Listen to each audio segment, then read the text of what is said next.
Hi Katrina, I'm Eva. It's nice to meet you. Nice Is it to okay meet if I you. call you Katrina? Yeah, it's fine. So I'm going to be your social worker today, and we're just going to talk a little bit about what brought you in. Okay. So can you tell me a little bit about that?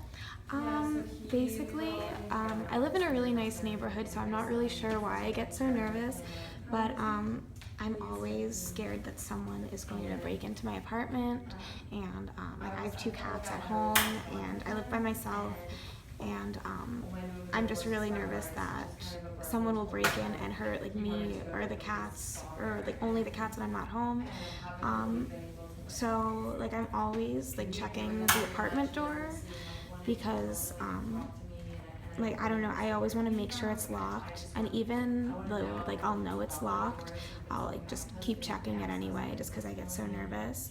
And then whenever like I get really scared, I just call my mom.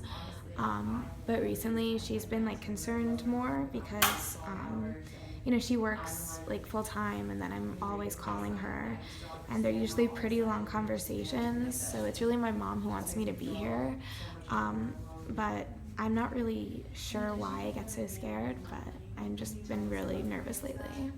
Okay, so I hear you saying that you're always scared and always nervous. Are there ever times where you're not scared? No, I'm always in the back of my head. At least I think I'm usually really nervous about whether I locked the door even when I leave for class, or mostly when I'm home, and even when I go to sleep. I guess I'm not nervous when I'm asleep or if I'm distracted in some way, but most of the time I have nothing to distract me, so that's all that I'm thinking about. So, but there are times where you can actually distract yourself and you can feel less nervous. Tell me more about those times.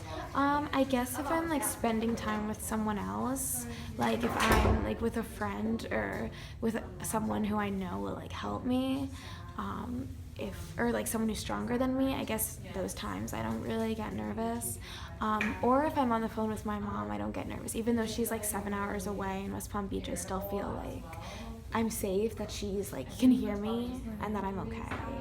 So let me just make sure that I'm hearing you correctly. It sounds like you're saying your problems are really concerning your safety in your home, but there are times when you can distract yourself and not feel that safe. So maybe we should focus on helping you during those times.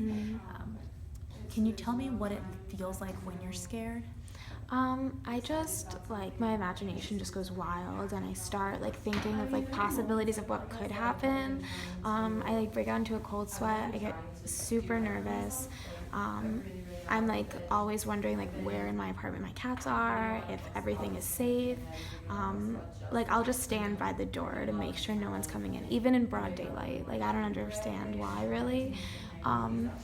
And it's just like all I can think about. I can't focus on anything else like until it's over, until I know that I'm safe, and it just scares me. So like ruminating thoughts, things like that. Has it been interfering with your schoolwork at this point? I think so, because sometimes like I'll just be too scared to study. Like I don't want to just like I don't even want to go to class because I'm just so like nervous about what could happen if I leave. And then when I know that I have like a test the next day, like I won't even study because I'm like just too focused. Like I can't wrap my head around anything else. I'm just too scared. So what does it feel like when you're nervous? My stomach starts to hurt. I just feel like I'm like helpless. Like there's nothing else in the whole world that can fix anything. I like to like close the blinds. It's just like me running around my apartment. I look so stupid, but like I don't have roommates, so it's like I get scared. Like living by myself, just me and my pets, and I'm nervous that something will happen.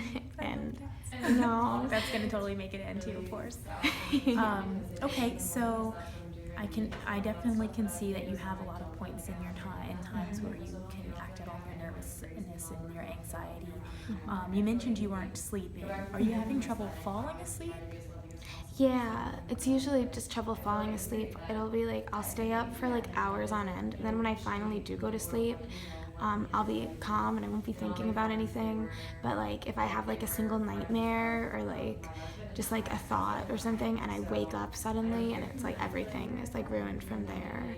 And then I'm usually up like all night if that's the case. It takes a lot, like, because I'm, especially at night, because that's like the most scariest time for me, because I feel like if anyone's gonna break in, it'll be like especially at night. Like that's the one time when I'm thinking like my thoughts are like a little bit valid about being scared, and because I'm alone, so that's what makes me really nervous. And then again, I'm like tired for school, so then it's just troublesome. So you're saying that you have trouble falling asleep because your anxiety is keeping you awake, but when you do go to sleep, you are managing usually to stay asleep. But because you've gone to sleep so late, it's definitely getting harder for you to wake up and kind of focus on your life during the day. Yeah, definitely. Okay, and then what about eating habits? Are you eating normally? I find that a lot of times I'll just like either skip meals and then all of a sudden just like eat everything. Like on my way home from class, I'll pick up so much food, like ice cream, anything that I know is like unhealthy for me, and almost just eat it all at once, kind of like that. I kind of find comfort in food sometimes, so if I can like stomach it, I'll definitely just like eat a lot all at once, which like that doesn't really make me feel good either. But and I know I don't really know why I do it, and I know that it's like not good for me, but it's just like a kind of habit, and it makes me feel like a little bit better, and I'm not really sure why, but Well, so I know you mentioned earlier that it was really your mom who had some frustration and wanted you to come and see me. If you had to choose, for, one issue that you really wanted to kind of tackle and make yourself feel better or safe, what would it be? I think it would just be,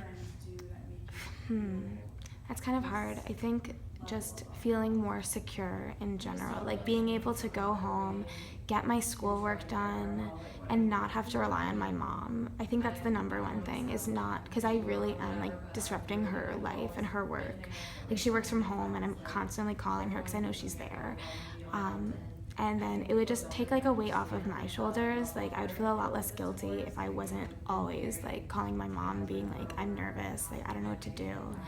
And I feel like I'm like holding her back from the stuff she needs to do because I'm calling her so much, but that's the only way I know out at this point. It seems like it's also causing you a lot of time constraint, and it's also taking up most of your time, so that's definitely going to be our priority. I think from now we should focus on some of the problems dealing with your fear of security, especially in your own home, but also when you leave the home and you're able to go to school. Yeah. So next time when you come back, we can work on those. Right now, why don't we, for homework, think about some of the times in which you are just so distracted where you're not thinking about insecurity or being unsafe at all.